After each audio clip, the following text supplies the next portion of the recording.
సంస్థాగత నిర్మాణంపైన గులాబీ party focus పెంచింది. గ్రామ స్థాయి నుంచి రాష్ట్ర స్థాయి వరకు పార్టీ కమిటీలు, అనుబంధ విభాగాల కమిటీలను పూర్తి స్థాయిలో ఏర్పాటు చేయాలని బీఆర్ఎస్ అధినేత నిర్ణయం తీసుకున్నట్లు పార్టీ వర్గాలు చెబుతున్నాయి. దీంతో పార్టీ పదవుల కోసం గులాబీ నేతల్లో భారీ పోటీ నెలకొంది. ముఖ్యంగా జిల్లా, రాష్ట్ర కమిటీల్లో చోటు కోసం ముఖ్య నేతల దగ్గర లాబింగ్ చేస్తున్నారు ఆశావాహులు.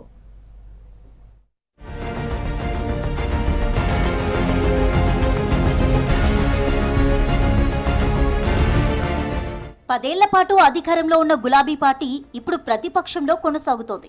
అసెంబ్లీ ఎన్నికల్లో కొంతవరకు ప్రభావం చూపిన బీఆర్ఎస్ పార్లమెంట్ ఎన్నికల్లో ఒక్కటంటే ఒక్క సీటు కూడా దక్కలేదు. కంటోన్మెంట్, జూబ్లీహిల్స్ బైపోల్స్ ఓటమి, కొంతమంది ఎమ్మెల్యేలు కాంగ్రెస్ కు మద్దతుగా ఉండడంతో క్షేత్రస్థాయిలో ఆ పార్టీ క్యాడర్ వీక్ అయింది. ఇక పంచాయతీ, మున్సిపల్ ఎన్నికల్లో ప్రతికూల ఫలితాలు రావడంతో అప్రమత్తమైన అధినేత కేసీఆర్ పార్టీ నిర్మాణంపై ఫోకస్ పెట్టారు. దీంతో గ్రామ స్థాయి నుంచి బలోపేతం చేయాలని గులాబీ నేతలు వర్కౌట్స్ చేస్తున్నారు.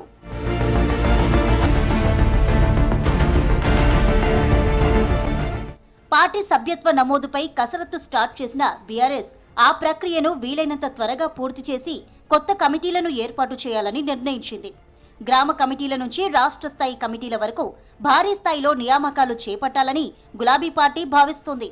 యువత, మహిళ, రైతు, విద్యార్థి, సోషల్ మీడియా విభాగాలతో పాటు అనుబంధ కమిటీలకు కూడా కొత్త నాయకత్వాన్ని తీసుకురావాలనే చర్చ జరుగుతోంది. ఇప్పటికే రాష్ట్ర కమిటీ మినహా అన్ని కమిటీలను రద్దు చేసింది. కొత్త కమిటీల కోసం త్వరలోనే కసరత్తు చేపట్టనుంది.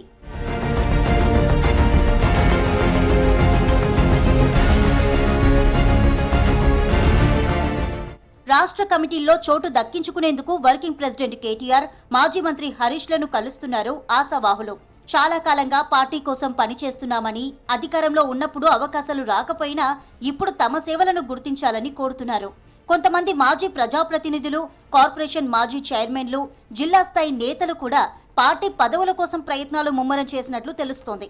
పార్టీ భవిష్యత్తు కోసం కష్టపడే వారికి మాత్రమే అవకాశాలు ఇవ్వాలని కార్యకర్తల నుంచి డిమాండ్ వినిపిస్తోంది.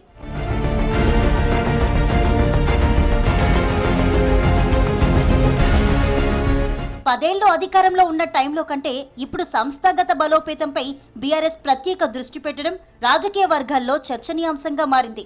గతంలో పార్టీ నిర్మాణంపై వచ్చిన సూచనలను నాయకత్వం పెద్దగా పట్టించుకోలేదనే అభిప్రాయం క్యాడర్లో వినిపించింది.